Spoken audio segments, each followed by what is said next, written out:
because I have to use the handheld. Forgive me.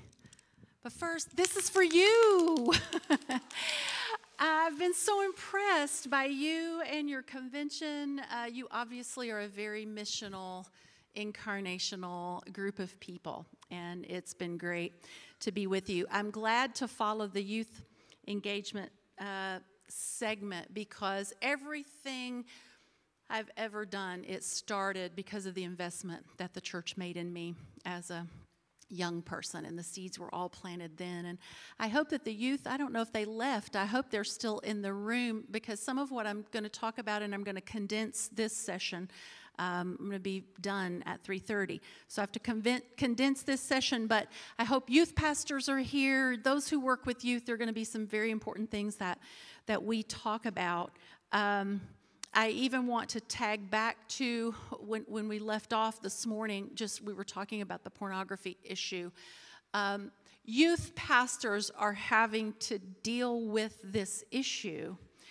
And I don't know that we equip them well enough to be able to do this. I just know that when I spoke at Trevecca Community Church last year, and a lot of Trevecca students were there, I had a youth pastor, Trevecca student youth pastor, come up to me just absolutely broken, and right there on the spot could just confess a pornography addiction, that he had already gone to his leadership. He was in counseling. He had no earthly idea the connection as a driver with a crime of sex trafficking. He was literally broken open, and he said, I'm dealing with it in myself, but we have so many youth. And I understand, because what we did, and we did it unwittingly, but when this thing was so new, and we basically handed porn boxes to our children in the form of smartphones when we didn't know and didn't understand and didn't all the controls and all the things that needed. Again, unwittingly so, but what we did is we opened up Pandora's box, and a generation of kids are addicted, male and female. And I hear the brokenness, and I just, again, wanted to reiterate that we've got to step it up in terms of figuring out how to best minister in these days and with these issues.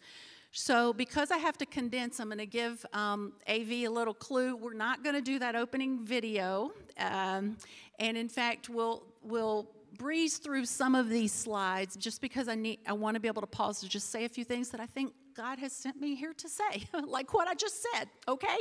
Needed to say it. The tactics that traffickers use, and I'm not seeing it on the back screen, I don't know why, but anyway, that was easier this morning. It may not happen today, and I may have to turn over my shoulder, but Carissa really spoke to these different tactics that traffickers use, and so I'm not going to spend a lot of time there. Where I want to head is the next slide, about the grooming process, and this is where I want youth and people who deal with youth, and all of us just need to know for our children and our grandchildren.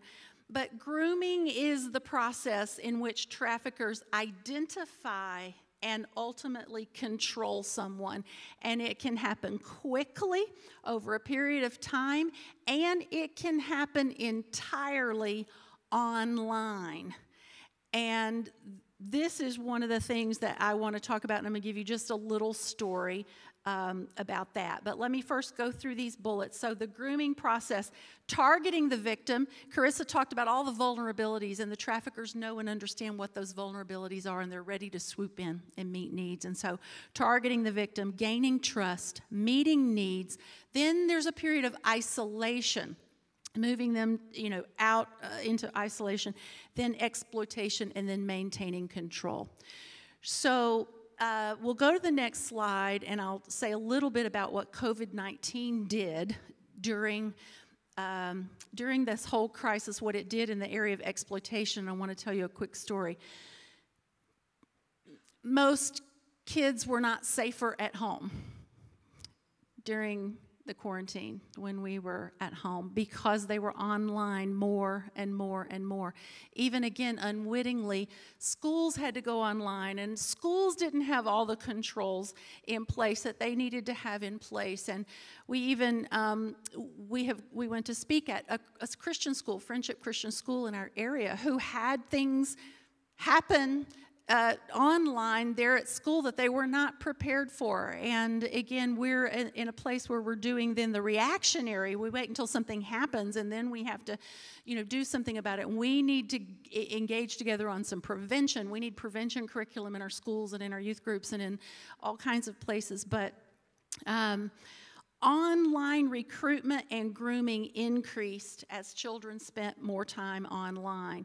The U.S. National Center for Missing and Exploited Children, NCMEC, reported a 98.66% increase in online enticement reports between January and September 2020 compared to the same period in 2019. A 98.66% increase.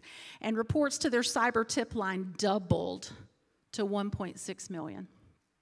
And that's from the Trafficking in Persons report.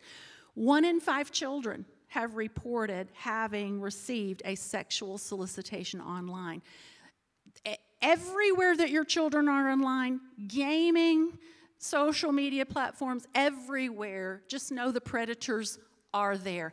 I'm not a dear me, the sky is falling person. I don't want to turn helicopter parents into extra helicopter parents, but we have to be wise, we have to be discerning, and we have to understand the predators are there. So I just want to quickly tell you V's story. V, at the tender young age of 12, middle school, went to middle school, and as a coming-of-age gift or whatever, her parents let her get her first Facebook. That's a typical time.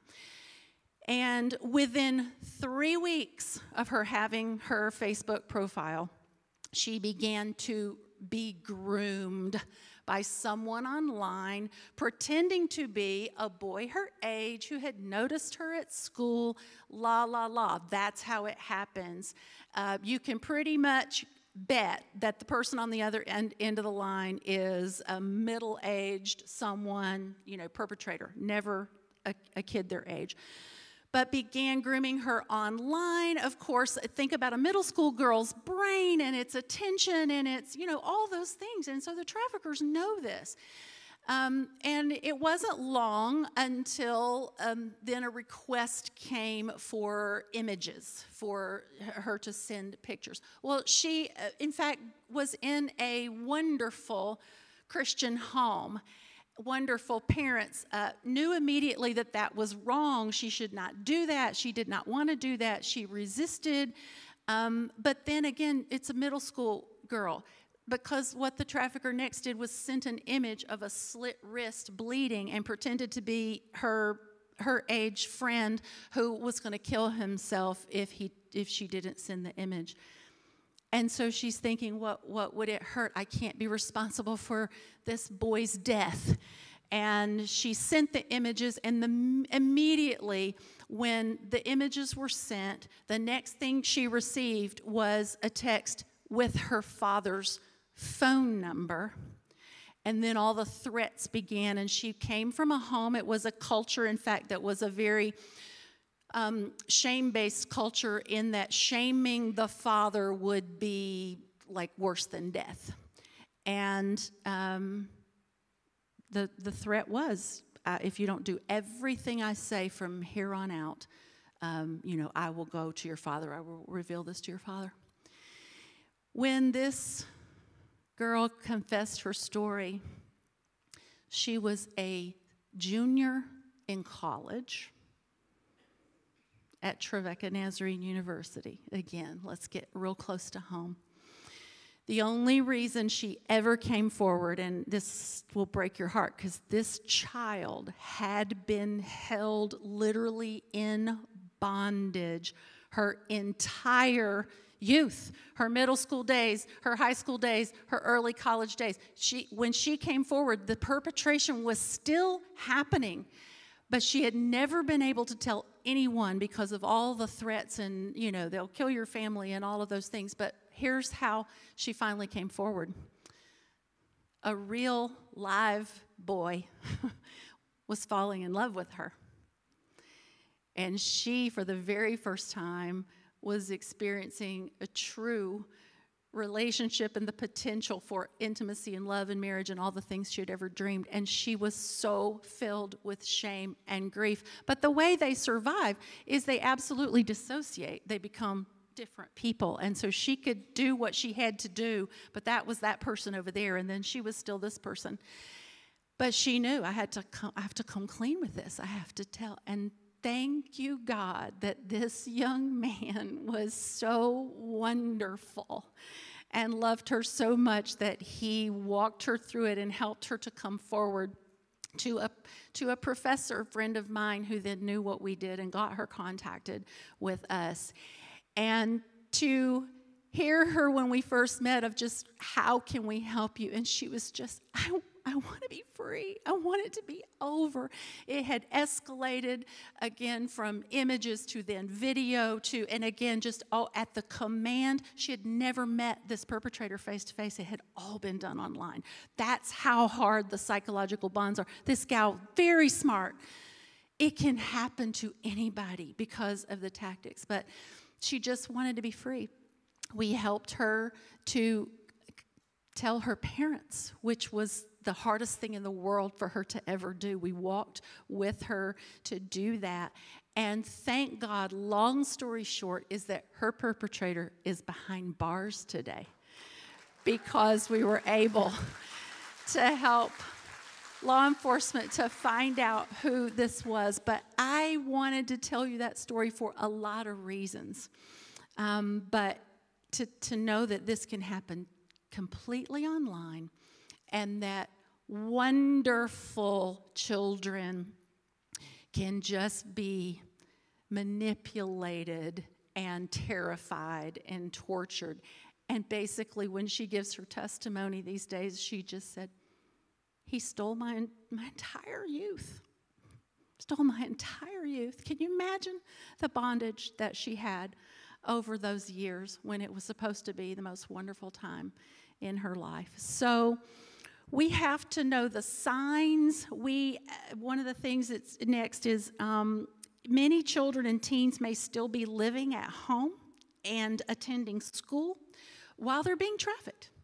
And they're able to maintain one life, and then this horrific thing can be happening on the side. And so watching even for some of these things, frequent unexplained absences from school, withdrawal from the family and friends. A lot of this is hindsight, because then the parents would say, oh, in hindsight, we noticed.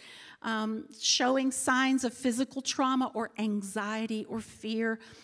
Overly obsessed with being online or becoming upset when they don't have Wi-Fi or cell service. I think we understand that a lot of people are already this way. Maybe you're this way because we're so addicted to these things.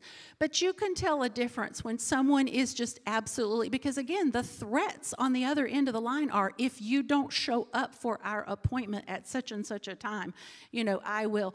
And so if you see them with an extra anxiety, dating someone or having a friend who is older, secretive or frequent communication. I won't have time because, again, I don't have much time this afternoon, but some other just quick signs. I just thought if I could educate you a little bit. The TBI offers some red flags and some signs for identifying potential victims, and it comes in several different kinds of categories, but like physical things, if they have injuries or other signs of abuse and they're reluctant to explain them. If they appear malnourished, if someone is actually being held by someone, they use food as punishment and reward. Branded or marked with a tattoo, and you may think everybody's got a tattoo these days, but certain kinds of tattoos, if it's a man's name, if it's a symbol of money, if it's a barcode, there are certain kinds of tattoos that might indicate trafficking. Maybe dressed in a provocative manner or in the same clothes regardless of the weather or the circumstances. In terms of possessions, may have very few personal possessions, or they have an unexplained sudden increase in money or clothing or possessions like jewelry without explanation. Again, traffickers are wise, and they will sometimes ply with gifts in order to lure and bring them in. Doesn't carry identification, has a number of hotel keys or key cards, has a prepaid cell phone. Behavior, fears authority figures, claims to be an adult, though their appearance suggests otherwise, seems to move frequently from place to place, talks about an older boyfriend or sex with an older man. Again, the boyfriending syndrome is the number one way we see that. Again, it's a girl looking for love and just didn't realize who was on the other end of that feigned love interest until the trust was gained, and then all hell breaks loose. Claims to be visiting, can't state what city they're in, not able to speak for themselves. A lot of times they can't make direct eye contact, or, especially if they think the trafficker is watching or looking. I really don't have time to do all of these. Accompanied by someone who seems to control their every move or seems to speak for them. They're not allowed to speak for themselves. They seem scripted in what they say, like somebody's told them what to say. That's a quick overview, but people, we have to have our eyes open. And we say, if you see something, say something. The next screen, you need to get your phones out and take a picture of the screen, because there is a national trafficking hotline. We also have one in Tennessee. I don't know if you have one in Indiana, but what I have is the Tennessee trafficking hotline and the national trafficking hotline, and then our office. But you don't have to have proof or evidence of any kind. If you have a suspicion of potential trafficking, you need to report that to the national trafficking hotline. And then reporting child exploitation. The next slide would give you that. It's the National Center for Missing and Exploited Children, 1-800-THE-LOST, or the cybertipline.org. But we have to get messy. We have to get involved. We have to get invasive. And again, you don't have to have proof or evidence. You have to have just a suspicion, and you should report it. Quickly, I will tell you this. Some of the results I've already mentioned. Mental health outcomes is one of the main things that we measure, and we see it all. But we're getting great outcomes. Again, Jesus is the answer. If you would like our impact report, get our brochure or get my card, or at the end, the website's going to go up. Just email me, and I would love to send you our impact report from 6.5 years of this mental health outcomes data, so you can see what's actually happening. I'm not going to show the next video either, because you can go on our website, RestStopMinistries.org. RestStopMinistries.org, and you can see the video that I was going to show you that shows our beautiful property, shows you the details of our program. I think it would be empowering for Carissa, to see a program that's farther along, and she can hope for, what hers is going to be.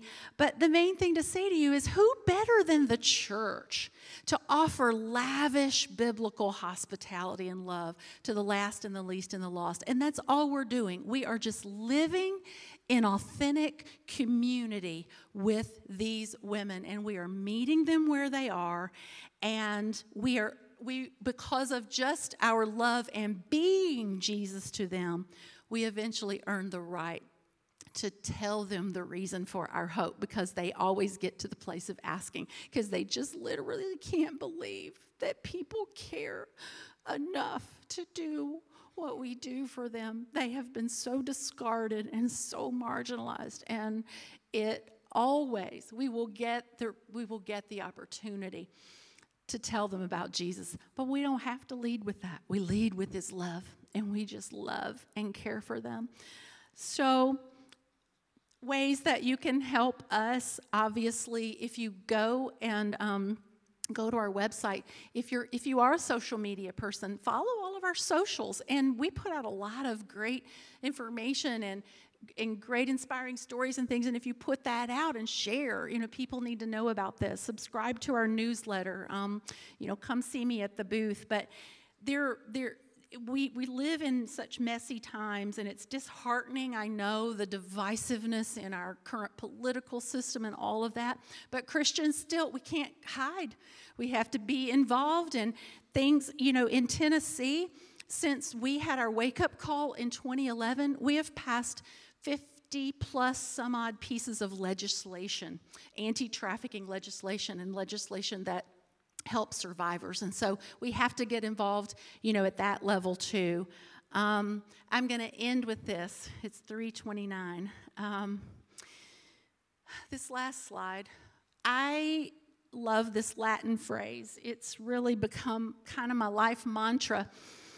It's lex orandi, lex credendi, lex vivendi. And what it means is lex orandi, oration. The way you pray, what you pray, is lex credendi. It's creed. It's what you believe. And then lex vivendi is life. It's what you live. So what is prayed is what is believed, is what is lived. But the flip side is true. What is lived is what is believed, is what is prayed. And in fact, St. Francis says that humans tend to live themselves into new ways of thinking more than thinking themselves into new ways of living. And so, like Nike said, just do it. Just do it. We just need to get out there, and we need to live like Jesus lived, and then that will get it so internalized in our belief system that then we can't help but pray it, because prayer is simply the overflow of what's in the heart and what we're living. And so our reality must merge with our theology. It must. And I love this phrase. And what a time to be Wesleyan, as I said, because I pray that the Holy Trinity of lex orandi, lex credendi, lex vivendi grabs hold of us and creates convergence in our own lives, a wholeness and a holiness where we can serve. And I leave you with this. Our most recent graduate, she'll be speaking at our gala in September, came to us, and when we asked her name, she said whore. But now her name, God changed it, and she goes by it. She claimed it. Her name is Galia Ahava Miera, and it is Hebrew for redeemed, deeply loved, and shining light. And that's who she believes herself to be now, though she said, I was a whore from the age of 3. She's in her 40s now. This is the transformative work that we're doing at RestStop Ministries in Jesus' name and for his glory. Thank you for your kind attention.